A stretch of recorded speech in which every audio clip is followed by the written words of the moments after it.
April 9th, 2002. The view outside Lakewood Elementary looks like a scene out of Backdraft. Dozens of students and parents watch helplessly as their beloved Elwood institution becomes a towering inferno. Billows of smoke hang high in the air, the same way that model planes don't. Who would have thought this day would change so many people? As firefighters bravely stand in the line of fire, one question is on everyone's mind. Who is responsible for turning this house of learning into a blazing hellscape? 23 years after the tragic incident that nearly wiped Lakewood Elementary School off the face of the map, it's time to answer once and for all, who was the April 9th arsonist?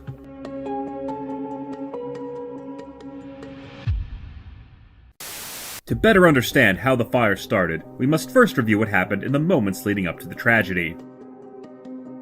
According to eyewitness testimonies, the day began with Mr. Ratburn handing back the result of his third grade class's vocabulary test, and while his students may not be able to spell for the one thing we know for sure is that Nigel Ratburn puts the in passable. Which was a word most of you got wrong. In a single moment, the lull of the classroom turns into a full-blown panic when a fire seems to spark out of nowhere in the middle of the teacher's lounge. The flames rage on as Mr. Ratburn leads his class to safety. However, one student is noticeably absent from the lineup, a certain long-toothed trickster who, despite being a self-proclaimed class clown, has never successfully made his classmates laugh. Ever. What do you call two banana peels? A pair of slippers. The student in question is our first suspect, Buster Baxter, aka Suspect B. I mean, he's technically the first suspect we're talking about, but our production team insisted we label the suspects in alphabetical order to avoid any confusion. Go figure. According to Mr. Ratburn's attendance record and multiple eyewitness accounts from students, Buster Baxter was absent from class at the time of the fire. In fact, it was only after the fire had been put out that the big-eared bunny was spotted running toward the school, seemingly unaware that his classroom was now nothing more than a pile of ash. And how exactly did Buster Baxter react to the news that his peers nearly lost their lives in the blazes of hell? By lamenting the fact that he wasn't there to witness it himself.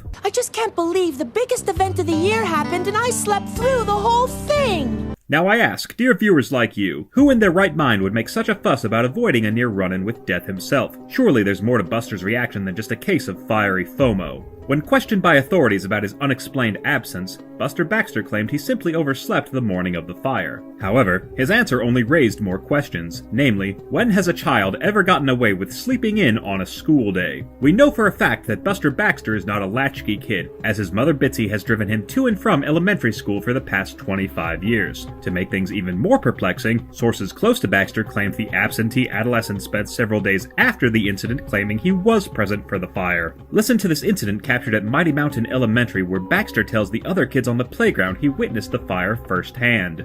Smoke was everywhere. You could hardly see your own hands. Suddenly, the whole wall burst into flames. How could a child be privy to such factually accurate details about the fire if he wasn't there to witness it? Unless he was. While Lakewood Elementary may be known for its above-average test scores, like most public schools, it suffers from below-average security standards. Over the course of the school's history, multiple students have successfully managed to sneak in and out of the building during business hours, including one Buster Baxter. When asked about his students, Mr. Ratburn recalled an incident earlier in the year where he had to confiscate Buster's bootleg Batman buggy, and kept it locked in the teacher's lounge so he and the other educators could have it to play. However, their toy time was cut short after Mr. Ratburn caught the buck-toothed truant trying to sneak into the teacher's lounge through the conveniently child-height window. Though Mr. Ratburn never made a formal report about the incident, we now know Buster Baxter had access to the very teacher's lounge where the fire first broke out. But what exactly would his motive have been for starting the blaze? As everyone knows, the teacher's lounge at Lakewood Elementary houses the permanent records for every student in the school. For someone like Buster Baxter, the content of those records could affect the future of his whole life. Much like his jokes, Buster's grades had been consistently falling flat. Just a few weeks prior to the fire, Buster had been given the ultimate matum.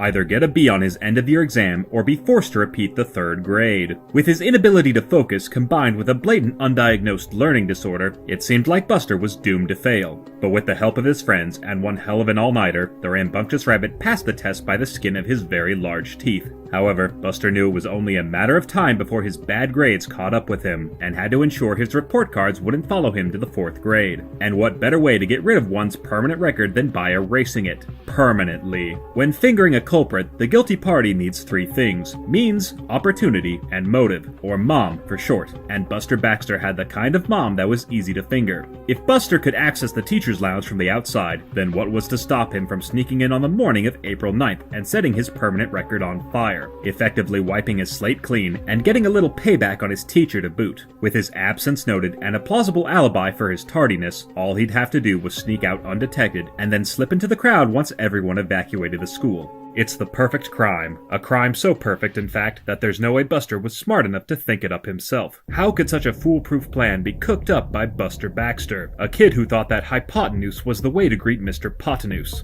Hi, Hypotenuse! Unless he had someone helping him all along. Perhaps destroying the permanent records had never been the reason for starting the fire. Maybe it was just a diversion to distract from the real target. Recently recovered security cam footage from the morning of April 9th reveals that one other student was absent from Mr. Ratburn's class when the fire alarm went off. Who is this mysterious missing class member? None other than the residential class genius, the Brain, aka Alan Powers, aka Suspect P. At first glance, Alan Powers seems like your average, above-average student who spends his free time at the library with his nose in a book or in his basement starting the robot apocalypse. Self-destruct! Self-destruct! He's the kind of kid who's probably had straight A's since kindergarten, but that's exactly what he wants you to think. Just a few days before the fire, Alan discovered his former kindergarten teacher, Mrs. Robertson, would be retiring after 30 years at Lakewood. Nobody knows for sure why she chose to retire during the middle of the semester. Perhaps she felt it was the right time to move on, or maybe she wanted to leave before DW and the Tibble-twats could have a chance to sink their teeth into her. Whatever the reason, the school had opted to honor her career with a commemorative photo display of every kindergarten class she taught over the past 3 decades. But what was intended to be a loving tribute turned out to be the Brain's secret shrine of shame. For Alan Powers, the smartest kid in the history of Lakewood Elementary, was featured in 2 different kindergarten photos. School records from Mrs. Robertson's tenure reveal the Brain was enrolled in her class not just once, but twice. Further analysis of her teaching notes reveal Alan was purposefully held back for being what she dubbed a crier.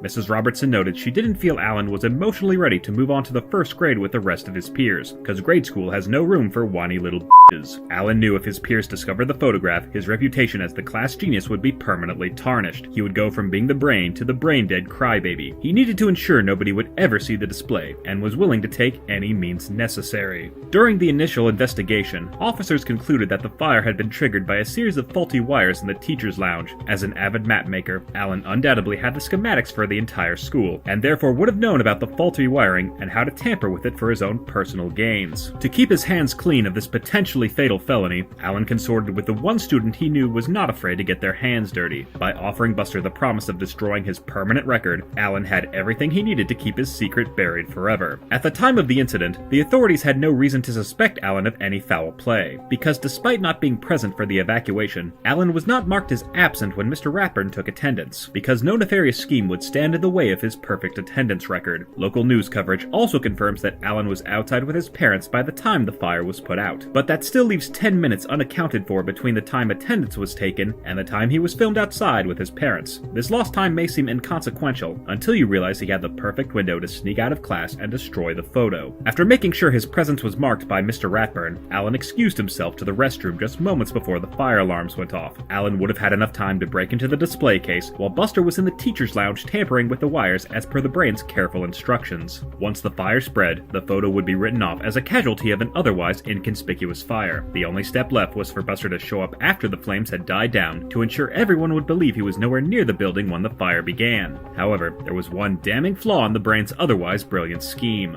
Hey, I have asthma too. Asthma, a chronic lung disease that affects over 25 million Americans, including Buster Baxter, as well as yours truly. Why else do you think my voice sounds like this? Buster Baxter had been diagnosed with asthma after coming in contact with a joke book that was somehow staler than his sense of humor. For someone like Buster, there's no way he could have been near the flames without experiencing the adverse effects of inhaling all that smoke, especially if he was the one who started the fire. A toxicology screening later revealed Buster's lungs showed no evidence of exposure to smoke or any other damaging inhalants the day day of the fire, confirming definitively that Buster Baxter could not have been the one who started the fire on April 9th. We also know it couldn't have been the brain, as the window of time was too small for him to sneak out of class, break into the teacher's lounge, start the fire, and then make his way outside in time to be filmed by the local news. To this day, it's unknown whether the two truly intended to burn down the school. Perhaps one of them had a last-minute crisis of conscience, or maybe Buster really did just sleep through his alarm, leaving the brain high and dry. But the one thing we know for certain is that neither of them could have been the April 9th arsonist.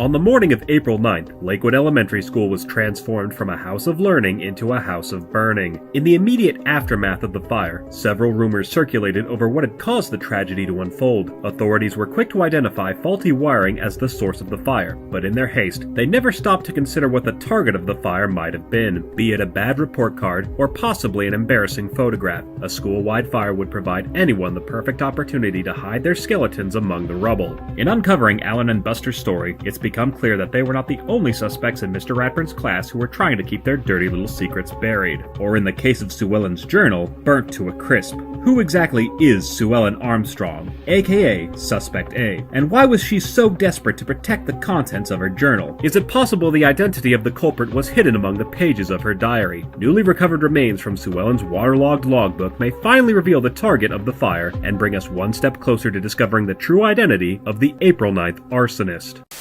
Unlike most of the students in Mr. Ratburn's class, Sue Ellen Armstrong was a relative newcomer to Lakewood Elementary. Her family's arrival in the winter of 2001 was such a shock to Elwood that it even made the local paper. As the daughter of a U.S. diplomat, Sue Ellen had spent most of her formative years traveling abroad. While most of the town was welcoming to the Armstrongs, some locals were perplexed by their sudden appearance. Why was a U.S. diplomat that was previously stationed in Nigeria and San Jose suddenly transferred to the middle of Bumlick, Pennsylvania? What logical explanation could there be for the Armstrong family's extensive country hopping, unless they were running from something? Sue Ellen claims she never set foot in America before joining Mr. Ratburn's third grade class, but if that's the case, then how does she explain the security footage from Arthur's second grade year, where she's clearly shown playing basketball with the other students? And why was she spotted floating around Camp Horsewater several months before her family moved to town? Sue Ellen is not the only member of her family with a seemingly paradoxical past. Though Mr. Armstrong boasts a deep knowledge of all things multicultural, nobody in Elwood knows what his actual job is. When asked point blank about his role as a diplomat at parent-teacher night, Mr. Armstrong's response did little to clarify things. You're a diplomat.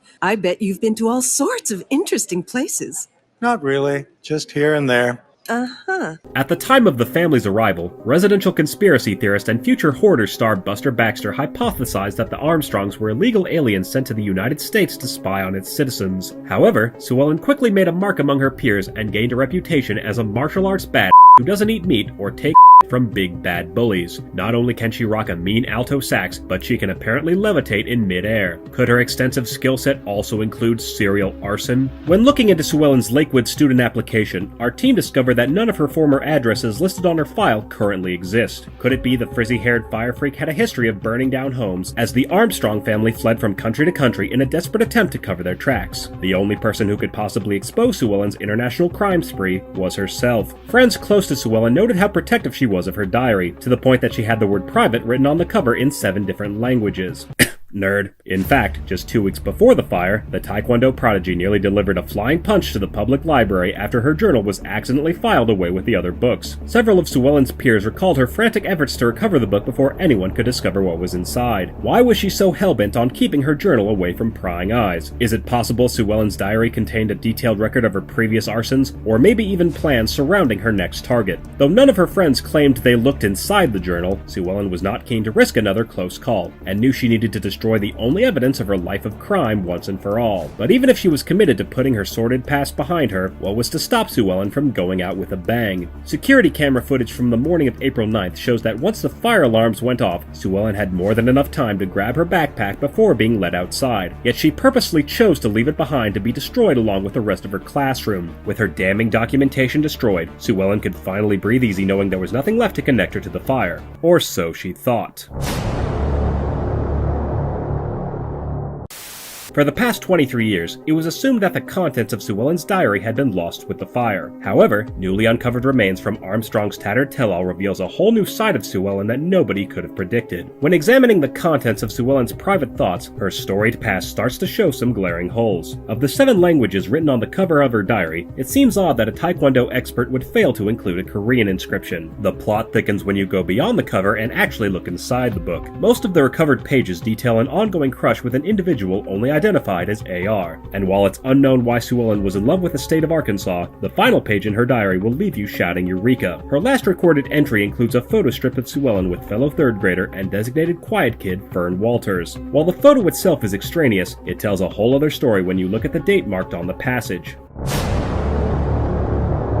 How could Sue Ellen have taken a photograph a week after the fire that destroyed her journal? The April 16th entry, along with her seemingly random appearances around town, suggests only one logical explanation: that Sue Ellen's family history was just an elaborate cover-up to conceal her true identity, not as an arsonist, but a time traveler. Could Sue Ellen secretly be a Peggy Sue? When examined through this new perspective, it suddenly makes sense that none of Sue Ellen's former homes are currently standing, because they never existed in the first place. Further recovered pages show a pattern of Sue Ellen marking her entries not by date, but rather a numeric sequence. With over 160 confirmed entries, why would someone numerically catalog their diary? Unless it wasn't just a personal diary, but rather a mission log. By traveling back several months before April 9th, Sue Ellen would have had more than enough time to get the lay of the school by posing as a new student so she could put her plan into action. But what could Sue Ellen possibly stand to gain from turning Lakewood into kindling? Surely burning down a school in the past would have dire ripple effects throughout the space-time continuum. Lord knows what happens to the poor who off the space police. What if her plan wasn't to start the fire, but rather prevent it from happening in the first place? Perhaps Sue Ellen intended to befriend the future fire starter and snuff out the flames before they even sparked. Maybe the diary entry and Sue Ellen's unexplained appearances all over Elwood are evidence of her previous failed attempts to stop the April 9th arsonist. But if she was sent back in time to prevent the fire, then who would have been Sue Ellen's prime suspect? When her diary went missing, one person was all too eager to help her find it. Muffy Crosswire seemed just as keen to recover Sue Ellen's diary before anyone else could read it. Is it possible the Bucktooth Trust Fund baby knew that Sue Ellen was onto her scheme? And if so,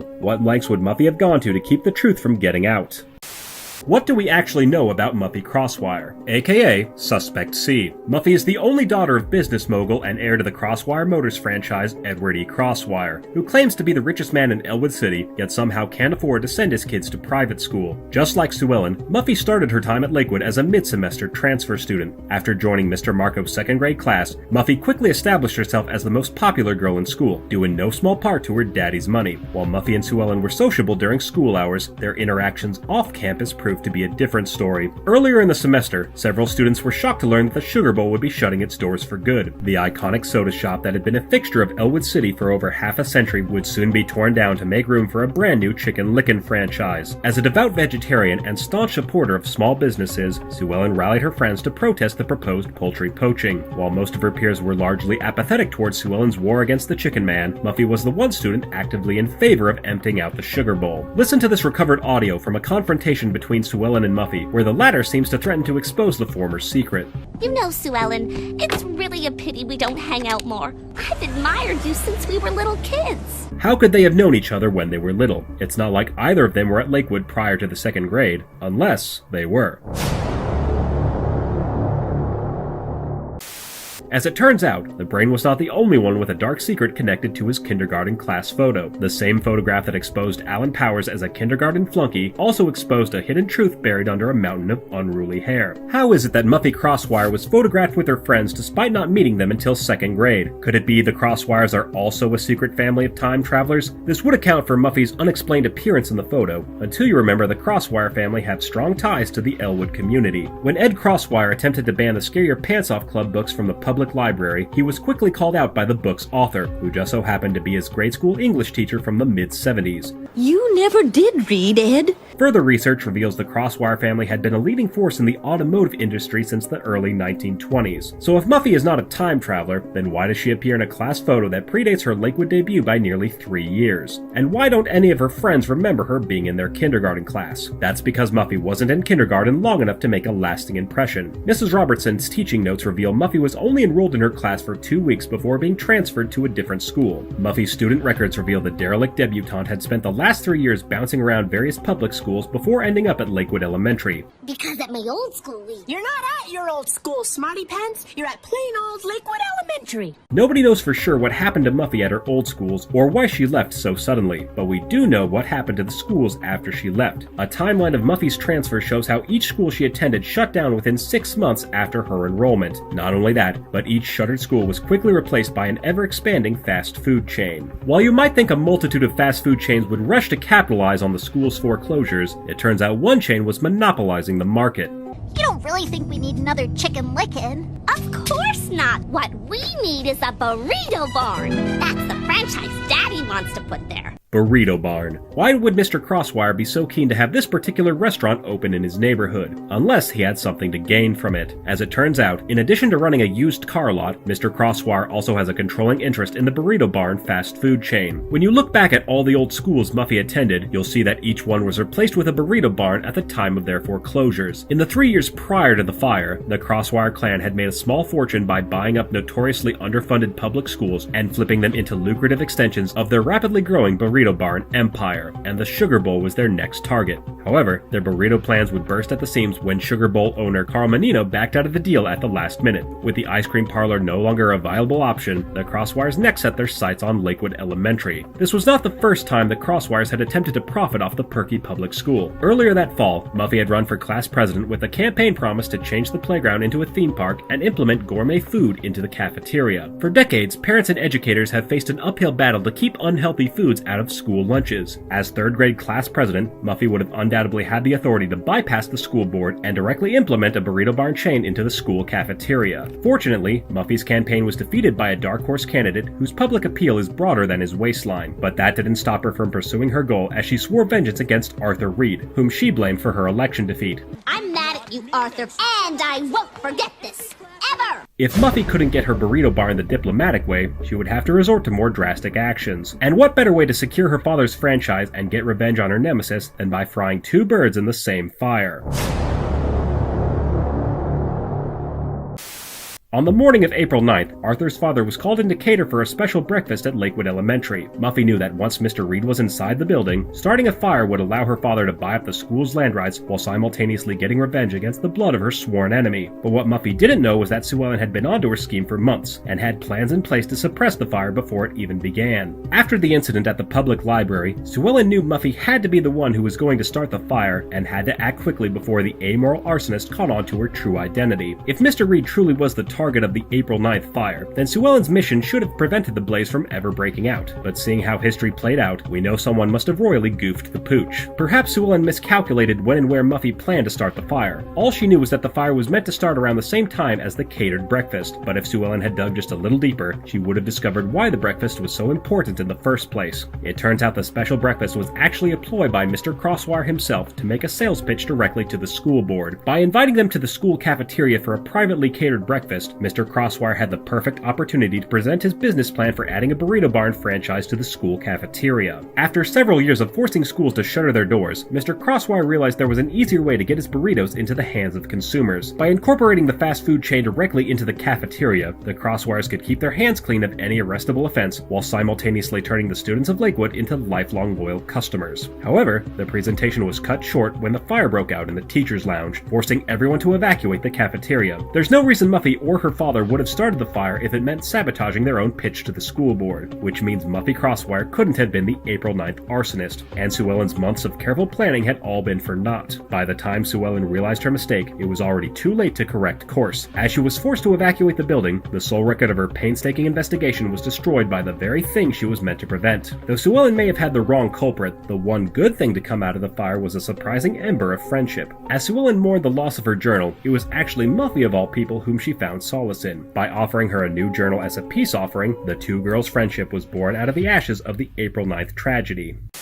A tragic mistake, or a crime of fiery passion? When considering the sheer scope of the fire that nearly burned Lakewood Elementary to the ground, it's a miracle that no lives were lost to the flames. But that's not to say the incident was without casualties. Many walked away from the April 9th tragedy with a multitude of scars. One such victim was the local chef and residential pastry puff, David Reed, aka Suspect DR. Although Mr. Reed was not the target of the fire, he nearly got his souffle scorched by the time he made it out of the blazing inferno. But that still begs the question, why was Mr. Reed one of the last people to make it out of the school? Surely he would have been evacuated with everyone else at the breakfast presentation, unless he wasn't in the cafeteria when the fire began. Where exactly was Mr. Reed when the fire broke out in the teacher's lounge? Who was he meeting with, and why did it take him so long to evacuate the building? A new timeline of events from the morning of the fire reveals a secret side of David Reed that would forever alter the Elwood community as we know it, as we may finally know the true identity of the April 9th arsonist.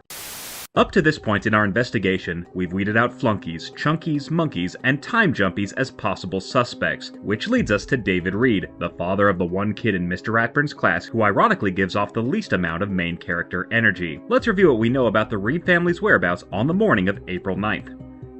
It was 7 a.m. when Arthur woke up in the morning. He had to be fresh before he went downstairs. He got his bowl to have his cereal. Meanwhile, the time was going, ticking on, while everybody's rushing. And that's when David Reed remembered, it's Friday. Mr. Reed had been hired to cater for a private breakfast on the morning of April 9th at Lakewood Elementary School. The catering job had been booked several months in advance, but according to his own son, Mr. Reed seemingly had forgotten all about the catering job. Perhaps David had his mind on something else, or someone else. Now you might wonder why a professional chef would agree to a catering job at a public school at the crack of dawn, but as we previously established, the private breakfast had been arranged by Ed Crosswire as a ploy to implement his Burrito Barn fast food chain into the school cafeteria. Principal Haney and lunch lady Leah McGrady were among several of the school faculty in attendance, with the latter keen to keep the Burrito Barn barrage out of her cafeteria. However, Mr. Crosswire's pitch for his Mexican fast food franchise quickly went from picante to Dante, as the inferno spread throughout the school. Local news coverage confirms that Haney and McGrady were among the first people to evacuate the building, along with everyone else at the breakfast presentation, but David Reed was not among the crowd during the early stages of the evacuation. As someone who was in the cafeteria when the fire broke out, he should have been one of the first people out of the school. However, he ended up being one of the last people to exit the premises. Not only that, but firefighters on the scene had to rescue him from what would have been certain death. Why was it that everyone else in the cafeteria made it out unscathed except for David? The only possible explanation is that he wasn't in the cafeteria when the fire began. A recently unsealed police interview with David Reed confirms not only where he was when the fire broke out, but also why he nearly didn't make it out of the school alive.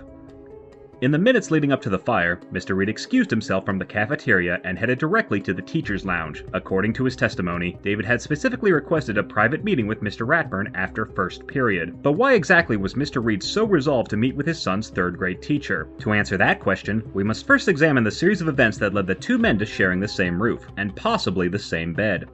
Earlier that winter, a severe snowstorm wreaked havoc on Elwood City. Jack Frost's unwelcome arrival rendered the roads virtually inaccessible and subsequently knocked out power for 80% of all residential homes. While most houses were able to weather the weather, a certain homework hoarder was not so fortunate. A buildup of snow and ice exacerbated by the storm caused Ratburn's roof to cave in faster than the House of Usher. This unforeseen expenditure could have permanently ruined his finances and career, had it not been for the hospitality of the Reed home. We know for a fact that Nigel Ratburn had at least two sisters who lived within driving distance of Lakewood Elementary, which begs the question, how did he end up living under the Reed's roof? Over the course of Arthur's third grade year, Mr. Ratburn developed an ever-growing infatuation with Mr. Reed and a seemingly endless supply of cake. Nigel became so obsessed that he started stalking David's delivery route, and on one occasion entered the Reed's garage with the express intent of getting his hands on Mr. Reed's desserts. Oh. Are you having cake? If Nigel Ratburn had no issue barging into his students' homes uninvited, what was to stop him from doing it again? However, it was actually Mr. Reed who insisted on welcoming Nigel into their home. After learning about Ratburn's roof collapse, the Reed parents were quick to invite their son's teacher to live with them. Arthur was initially abhorred by the idea of having his teacher sleeping in his house, walking on his carpet, drinking from his cups, and touching his stuff. However, he warmed up to the idea after coming to the earth-shattering realization that teachers are people too. Over the next several days, Arthur's friends were surprised to find he had formed a bond with the very teacher he claimed to despise. But what his peers didn't know was that Mr. Ratburn had also formed a special bond with another member of the Reed family. David Reed confirmed in his police statement that, during Ratburn's stay, the line between the two had crossed from PTA into PDA. The two did their best to keep their torrid romance hidden while using baked goods as their secret love language. You made cake? For me? Nigel knew having an affair with the father of one of his students could put his career in permanent jeopardy, but that didn't stop him from going full Cyrano de Bergerac. However, Mr. Reed began to have second thoughts once he noticed how his new relationship was affecting his son. At school, Arthur was repeatedly teased for seemingly being best friends with his teacher, with many of his peers even referring to him as Rat Jr. While Arthur couldn't have been David and Nigel's love child, as confirmed by multiple paternity tests, he nevertheless became a social pariah. Many of his peers suspected Arthur of receiving special treatment from Mr. Ratburn, though in hindsight, it's clear that Arthur's father was the one receiving special treatment. At the time, Arthur insisted his teacher should fail him to get the other kids to get off his ass, and while he refused to give him an F, Nigel knew it was only a matter of time before others found out he was giving Arthur's father the D. In a desperate bid to save his reputation and remove any hint of his torrid affair, Mr. Ratburn made the bold decision to take up residency in every single one of his students' houses while his roof was being mended. I may spend time at Muffy's and Buster's and Fern's. To this day, it's unknown whether the entire PTA was running a train through Ratburn's tunnel, but what we do know is that Mr. Reed was faced with an insurmountable choice: either continue his forbidden romance and risk destroying his family, or cut ties with the one person he may have truly loved. Phone records reveal David made a call to Mr. Ratburn's house the day before the fire, asking to speak with him in private after the catered breakfast. Perhaps he intended to break things off for good and wanted to give Nigel the courtesy of a face-to-face rejection. Or maybe David realized where his heart truly lies and wanted to run away with Nigel forever and leave his former life behind. We may never know what David and Nigel were going to discuss, but we do know why that discussion never took place. According to his police interview, Mr. Reed spotted someone running out of the teacher's lounge right before he went in. Once inside, Mr. Reed was horrified to discover the room was on fire. He attempted to make a swift exit, only to find the door had been locked shut from the outside. It was in that moment Mr. Reed knew he was trapped. Had it not been for the actions of the fearless firefighters, Mr. Reed surely would have perished in the flames. At the time of his police interview, David had no idea who locked him in the teacher's lounge, nor the identity of the man he had spotted in the moments before. Is it possible they were the same person? This possibility raises two important questions. First, who would have had a motive to try to kill Mr. Reed? And more crucially, who had access to the keys to the teacher's lounge? As it turns out, the answer to the second question was hiding in plain sight the whole time. CCTV footage from the morning of the fire shows the school janitor, Mr. Morris, attempting to contain the fire after it first broke out. Morris's actions were hailed by local press as an act of heroism in the face of peril. But what if the fire was not the only thing he was trying to keep trapped in the teacher's lounge? What do we know about Janitor Morris, aka Suspect M? As the only janitor at Lakewood Elementary, Mr. Morris had spent decades cleaning up after the school's messes. His scope of duties required him to have key access to every room in the building, including the teacher's lounge. But why would he start the fire if he was seemingly trying to contain it? As it turns out, April 9th was not the first time Mr. Morris saved the school from near decimation. During the same blizzard that destroyed Ratburn's home, all local schools were forced to shutter their doors until it was safe for students to return to class. However, the impeding weather meant there was a serious risk that all the pipes in the building would freeze overnight. If that were to happen, the school would be forced to close for a month. Mr. Morris enlisted the help of Principal Haney and Nigel Ratburn to monitor the pipes throughout the night. While the two educators were reluctant to lend a helping hand, Mr. Morris was able to usurp their authority by declaring janitorial law, as ratified by the local 12 maintenance workers and gym teachers union. As the night wore on, tensions quickly rose among the three men. CCTV footage from the night of the blizzard reveals the exact moment when things reached a boiling point. I hate school! He didn't mean it! While Haney's outburst may seem like an isolated incident, his outrage may have been born out of genuine frustration with his lackluster position. After multiple humiliations both on and off school grounds, Principal Haney had effectively become the butt of Elwood Elementary's longest-running joke. Perhaps Mr. Haney felt it was time to get some payback on the very school that had tormented him for so long. However, many eyewitnesses and local news footage confirms Haney was nowhere near the teacher's lounge when the fire began. So, bang goes that theory. While most students and faculty made it out of the school unharmed, Lakewood's faithful janitor was not so fortunate. At the time of the tragedy, nobody questioned how the fire had caused Mr. Morris to hurt his leg. Some suspected he sustained severe burns while trying to contain the fire, while others believed he broke his leg attempting to outrun the flames. But as you'll soon see, there's more to Morris's mishap than meets the eye. During his stay at the hospital, Mr. Morris was frequently visited by local prankster and future flunky Buster Baxter. The two bonded over their mutual love of aliens and inability to take a full breath. Buster continued to visit Mr. Morris at his home, where the rabbit recalls how the janitor's cast was distinctly on his right foot.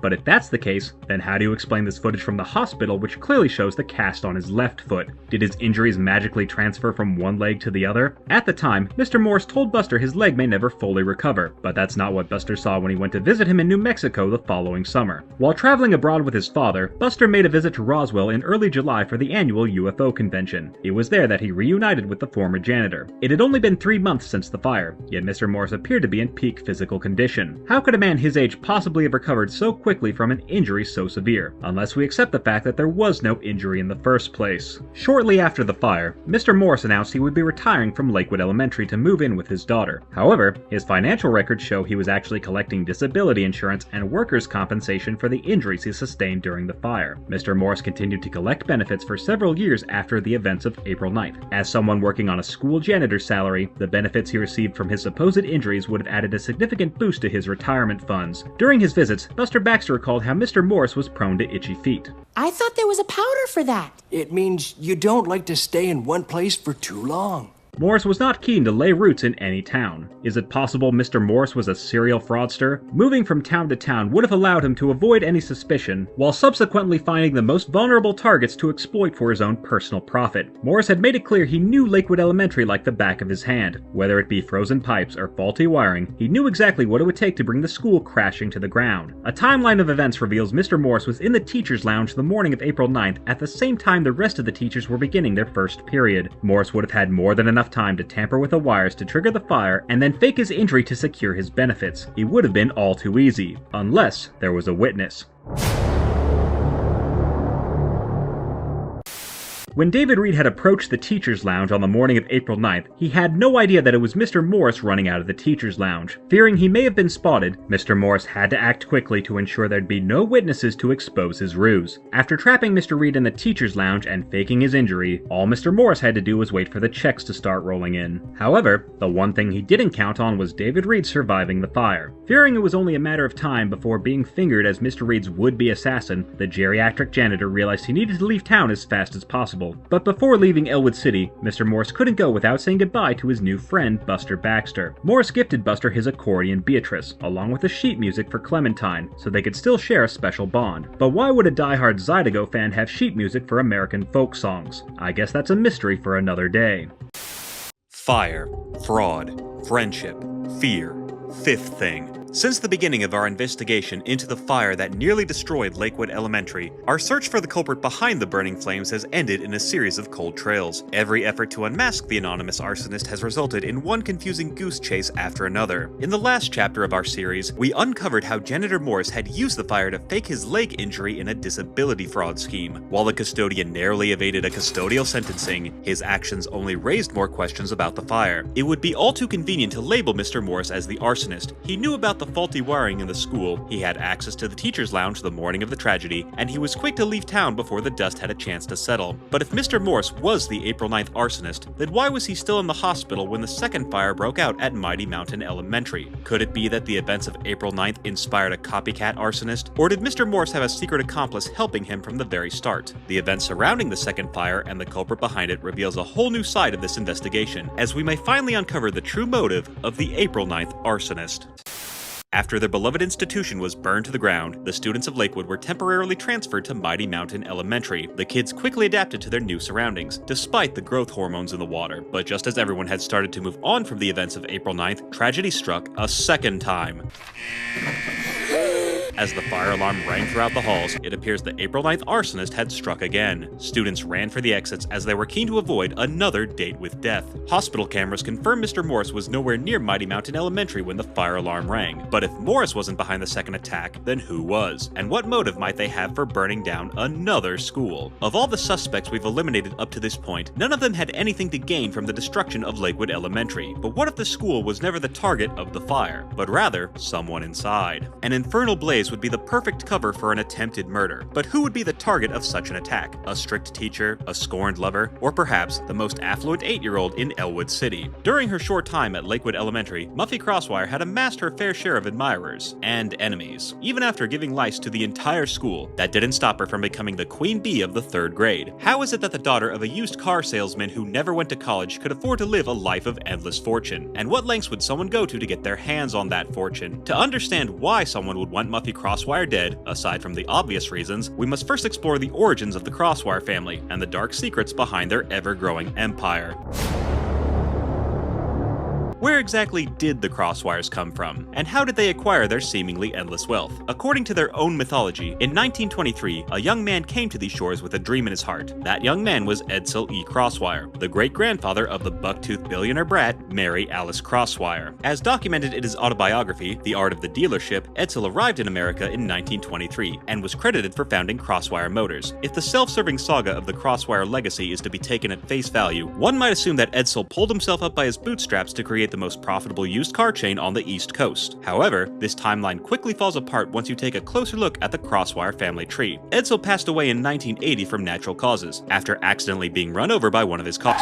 At the time, the medical community considered karma a natural cause. According to his death certificate, the Crosswire patriarch was 67 at the time of his passing, meaning that when he first arrived in America in 1923, Edsel would have only been 10 years old. How could a 10-year-old have single-handedly founded the greatest used car franchise of the 20th century, unless there was someone else behind the scenes pulling the strings? It is said that behind every successful man, there's at least one woman trapped in the footnotes. The true origins of the Crosswire family may have remained an eternal mystery, had it not been for one damning discovery. In an effort to prove her royal ancestry, Muffy spared no expense retrieving the diary of her great-great-grandmother, Mary Alice Miller, though Muffy should know by now that the secrets of a diary are best left unread. Originally thought to be the Duchess of the famed Fountain Abbey, Mary Alice Miller turned out to be little more than a scullery maid. According to her diary, Miller took up residence at Fountain Abbey in the spring of 1912 under the stern watch of Lady Bantam. Despite her brash buffoonery, Mary Alice quickly ingratiated herself into the Bantams' inner circle, but not everyone approved of her ambitions. Head maid Miss O'Brien became jealous of Mary Alice and sought to have her sacked by framing her for stealing Lady Bantam's earrings. Mary Alice feared she would get the axe. Literally, if found guilty, the Crosswire family tree would be cut off at the root, so Mary Alice concocted a plan to save both her hide and the Bantam estate. Mary Alice had known for some time that the Bantams were on the verge of bankruptcy and would soon need to sell Fountain Abbey to cover their losses. In her off hours, the aspiring architect had drawn up plans for a circus to be built on the unused land of the Abbey. This innovative tourist trap would ultimately save the Bantam family from financial ruin. Impressed by her resourcefulness, Lady Bantam officially made Mary Alice Fountain Abbey's financial manager on August 1st, 1912. Over the next decade, Mary Alice turned Fountain Abbey into the most profitable estate in Newbury, but her ambitions expanded beyond the shores of England. In 1923, Mary Alice set sail for America after convincing Lady Bantam to sell Fountain Abbey to a newspaper mogul. The ladies hoped to take their talents to the States. However, Mary Alice would never reach the shores of the New World alive. On August 21, 1923, 1,295 passengers boarded the HMS Brock en route to America, but only 1,294 would survive the journey. Mary Alice was found dead in the bed of her cabin. Lady Bantam was quick to suspect foul play, and demanded the culprit be brought to justice. An autopsy aboard the ship confirmed Bantam's suspicions, as the evidence pointed to one clear culprit. Mary Alice and Lady Bantam were not the only ones from Fountain Abbey aboard the HMS Brock. As an ironic punishment for her earring deception, Miss O'Brien was ordered to serve as Mary Alice's personal maid. O'Brien endured a perpetual wave of personal humiliations, as she was forced to bring Mary Alice her tea midday after midday. What Mary Alice didn't know was O'Brien had been secretly plotting her revenge for years. Contained within her midday tea was a single drop of poison, administered daily for over a decade. According to her own written confession, O'Brien had been playing the oolong con, and waited until they were offshore to give her the lethal dose, as Mary Alice went from tea bag to body bag. O'Brien believed the open waters would allow her to evade capital punishment, as most scullery maids were not well versed in maritime law. Once the HMS Brock docked in America, O'Brien was taken into custody, and Mary Alice Miller was laid to rest. The Crosswire family tree once again seemed to be cut down before it had a chance to sprout. Mary Alice's legacy would have ended there, had it not been for the existence of her son. Shortly after accepting the role of Fountain Abbey's financial manager, Mary Alice became pregnant with her first and only son, Edsel Miller. Though Mary Alice never revealed who the father was, Edsel was nevertheless accepted by the Bantams with open arms. Mary Alice had hoped that venturing to America would provide provide new opportunities for her son, even if it ended up costing her her own life. With Mary Alice dead, 10-year-old Edsel was now the sole heir to his mother's vast fortune. After arriving in America, he officially had his surname changed from Miller to Crosswire. Under the guidance of Lady Bantam, Edsel spent the next 6 years learning the ways of business and laying the groundwork for his entrepreneurial legacy. Edsel didn't become an automotive mogul overnight. According to his eldest daughter Olga, before selling used cars, Edsel sold used carts to the local glue factory, and before that, he sold used horses, also to the glue factory. But it wasn't until America's darkest day that Edsel Crosswire found his true calling.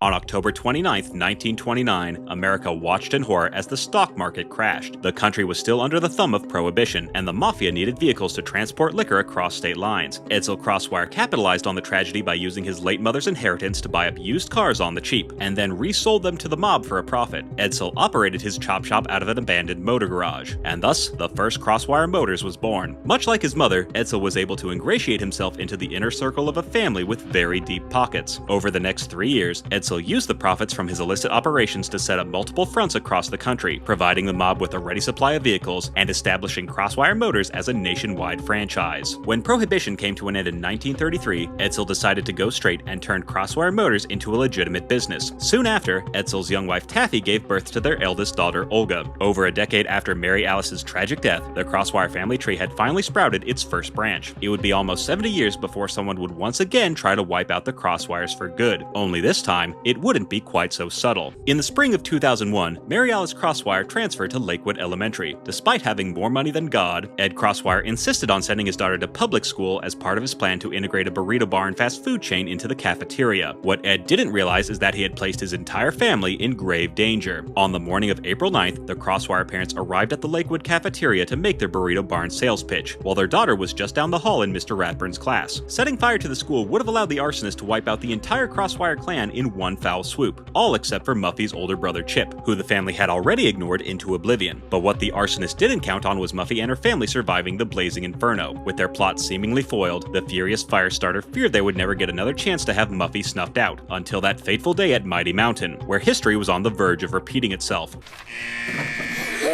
After the alarm sounded, students and faculty gathered outside to assess the damage, but in a shocking turn of events, it turned out there was no second fire in the first place, which means someone had pulled the fire alarm on purpose. But who? At the time of the incident, it seemed like anyone could be behind the false alarm. Did you see those mighty mountain dweebs run? Anyone. It only took them 3 minutes and 29 seconds to get here. Truly anyone. Is this your knapsack?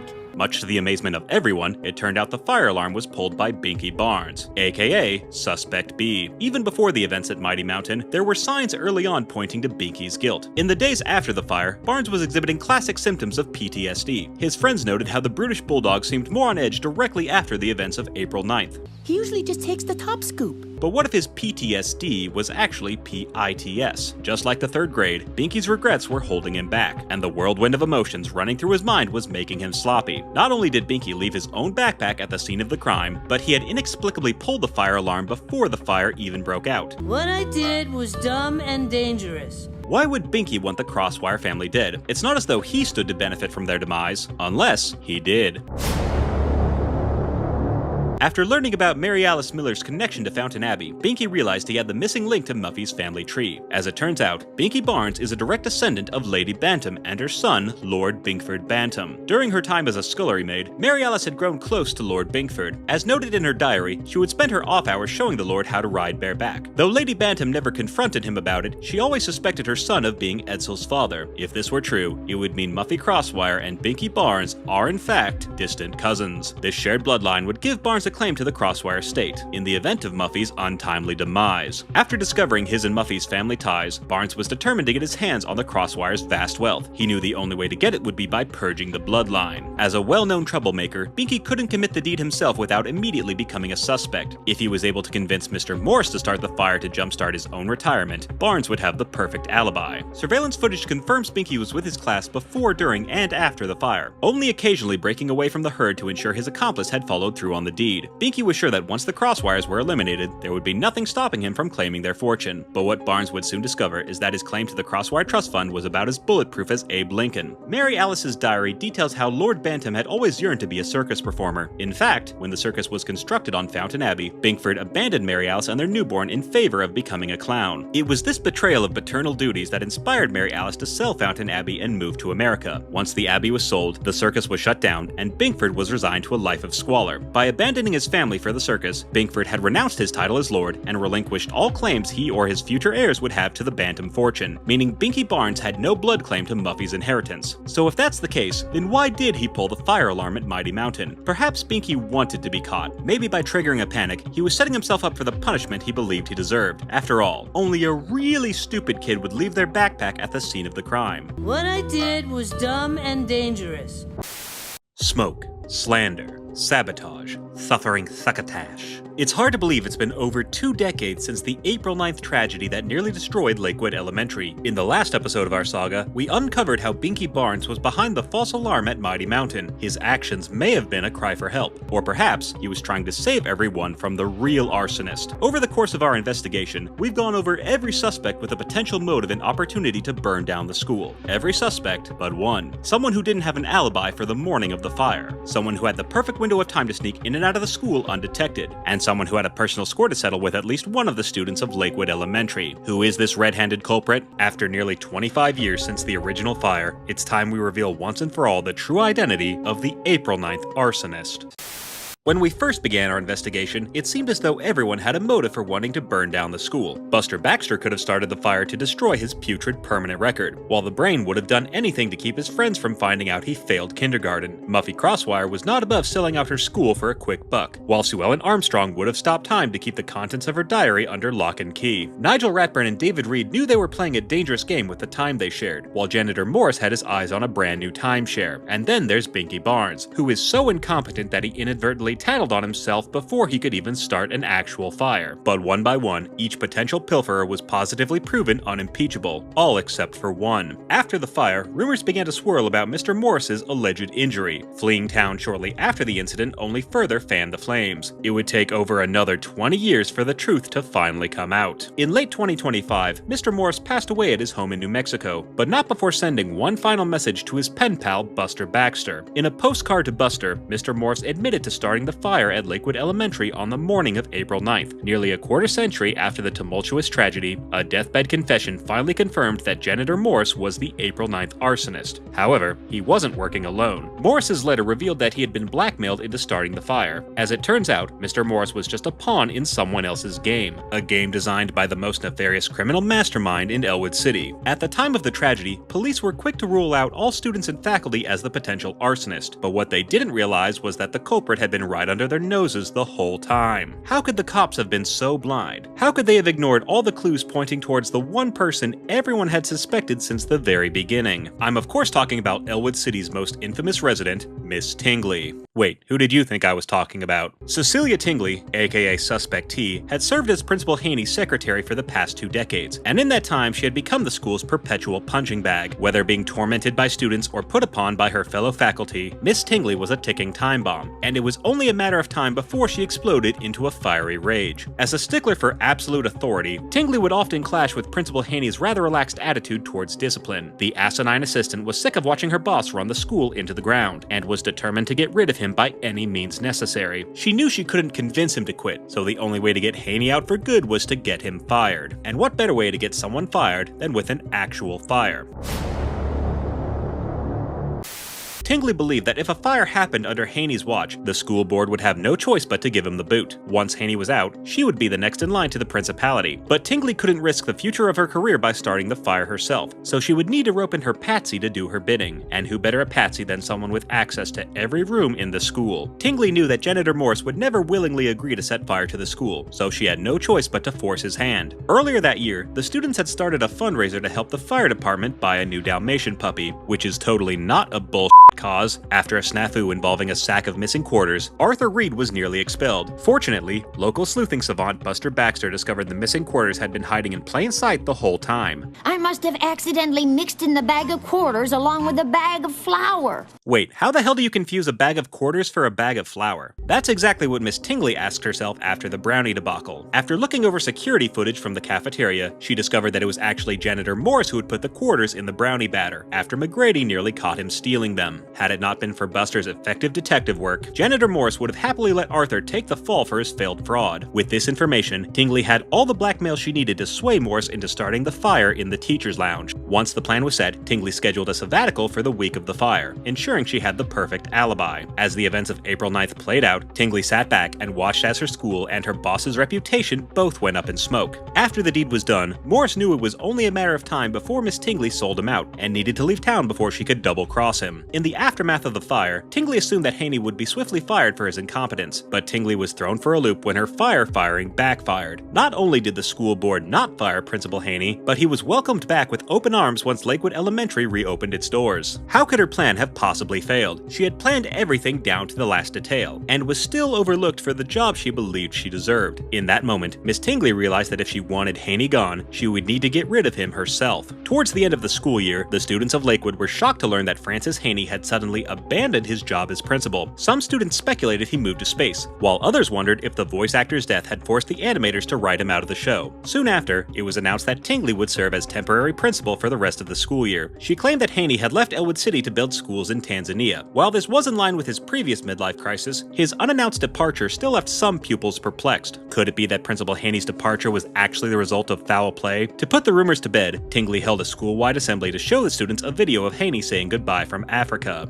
In case I don't see ya, good afternoon, good evening, and good night. While everyone at the assembly saw right through the sloppy AI slop, the students of Lakewood were powerless to stop Tingley from taking full control of the school. In Haney's absence, Tingley was free to rule over the school with an iron fist. In a matter of days, the halls of Lakewood were transformed into a detention center. Tingley was merciless to both the staff and the students who had pushed her around for far too long. Things ultimately reached a boiling point when Tingley denied Mrs. Grady an assistant after her cancer diagnosis. Had it not been for a school-wide protest, who knows what lengths Tingley would have gone to run the school as a police state. In the end, nobody was able to prove Miss Tingley was involved in Haney's disappearance. To this day, she still serves as the principal of Lakewood Elementary. At the time of this investigation, Tingley has denied our request for an interview about the April 9th fire and Principal Haney's abrupt departure. Now, I'm no journalist, but anytime someone refuses to be interviewed for a true crime investigation, that can only mean one thing. The is guilty as Let's review the evidence, shall we? She had the means, opportunity, and motive to see Lakewood Elementary go up in flames, and when her plan to get her boss fired ultimately failed, she fired him herself, permanently. And she would have gotten away with it, had it not been for the guilty conscience of a former janitor at death's door. But there's one more piece of the puzzle we've yet to uncover. What Mr. Morse's deathbed confession didn't account for was the second attempted fire at Mighty Mountain. After Binky was exposed for pulling the fire alarm, he never revealed what prompted him to pull it in the first place. Is it possible he was protecting the school from another arson? But who would want to start another fire? After months of painstaking research, we may finally have an answer. In the news coverage of the April 9th tragedy, several Elwood locals were shown gathered outside Lakewood as the school burned to the ground. Among the crowd was local preschool teacher Miss Morgan. Why would Miss Morgan be at Lakewood Elementary when her preschool is on the other side of town? Unless she knew one of the preschoolers was inside the burning building. A preschooler with a history of walking to and from preschool by themselves. A preschooler who could easily slip into the crowd of students without ever being detected. Who is this terrifying toddler? None other than David Reed's delinquent daughter and Arthur Reed's little sister, Dora Winifred, aka Suspect DW. At first glance, it may seem like this little girl could never be connected to an arson, until you dig a little deeper into her background. After her preschool announced their first fire drill, DW rediscovered she was a bit of a firebug. DW spent several weeks extensively training for every possible scenario involving a school fire, including how to start them. In fact, on the morning of April 9th, DW had snuck away from Miss Morgan's class to break into Lakewood Elementary and start a fire on her own. So does that mean DW was the one who actually started the fire? If only it were that simple. When she arrived at Lakewood, she found found that Miss Tingley and Janitor Morris had already beaten her to the punch, and slipped into the horde of students exiting the building before anyone could spot her. Now, some might say that it would be impossible for a 4-year-old to blend in with a crowd of kids twice her age, but clearly we're not dealing with an amateur here. With her first attempt foiled, DW decided to repeat her efforts at Mighty Mountain. The tyrannical tyke might have been successful the second time around, had she not been stopped by Binky Barnes, who spotted her in the halls and alerted the rest of the school before she had the chance to act. Fearing her endless wrath, Binky Barnes never dared utter DW's name when questioned about his decision to pull a fire alarm. Now at this point, you might be asking yourself, what motive might a 4-year-old have for trying to burn down not 1, but 2 schools? The answer is deceptively simple: revenge. On April 1st, 2002, just a week before the events of April 9th, DW was spending Easter Monday at the movie theater with her older brother. While DW was keen on seeing Doll Story 2, Arthur dragged his sister into a screening of Slappy Blackhead's Way Cool Journey Through Time. Rockin' a Palooza 1991, here we come! After this inexcusable betrayal, DW was determined to get back at her brother for making her sit through 2 hours of millennial mediocrity. After 2 failed attempts to burn her brother alive, DW realized there was only one solution to her homicidal hang-up: time travel. DW figured that if she couldn't kill her brother in the present, perhaps she could kill him in the past. But first, she would need a time machine. Lucky for her, DW happened to know that there was a secret time traveler hiding among the residents of Elwood City. After a rather disastrous playdate, DW had tortured Sue Ellen into giving her the secrets to time travel. With the universe at her fingertips, there was nothing stopping DW from wiping her brother out of existence. But as DW would soon discover, the universe had a different plan. According to her time travel logs, DW's initial plan was to simply stop her brother from ever being born. But she quickly found through trial and error that Arthur's existence was a canon event. Every effort she made to prevent her brother's birth resulted in a future even more disastrous than the last. With infanticide off the table, DW decided that her next best option was to take out Arthur when he least expected. DW would then spend countless journeys hopping to different points in her brother's life, blending into the background as she prepared to take him out for good. But thanks to Arthur's main character energy, each attempt resulted in an ultimate failure, as DW repeatedly put the ass in assassin. What DW didn't realize was that her multiple trips through time were altering the very fabric of space and time. Each successive attempt on Arthur's life created a litany of errors in the continuity of reality. DW's actions would ultimately trap Elwood in a perpetual time loop, where Arthur and his friends were forced to relive their 3rd grade school year for nearly 25 years. With each successive loop, the timeline further deteriorated to the point that the world was operating at a lower frame rate. The citizens of Elwood may have been trapped forever, had it not been for the heroic actions of a certain 8-year-old aardvark. When she wasn't trying to murder her brother, DW hid her time machine at the local library, where she assumed no kid would ever find it. But what DW had forgotten is that her brother is a huge f***ing nerd.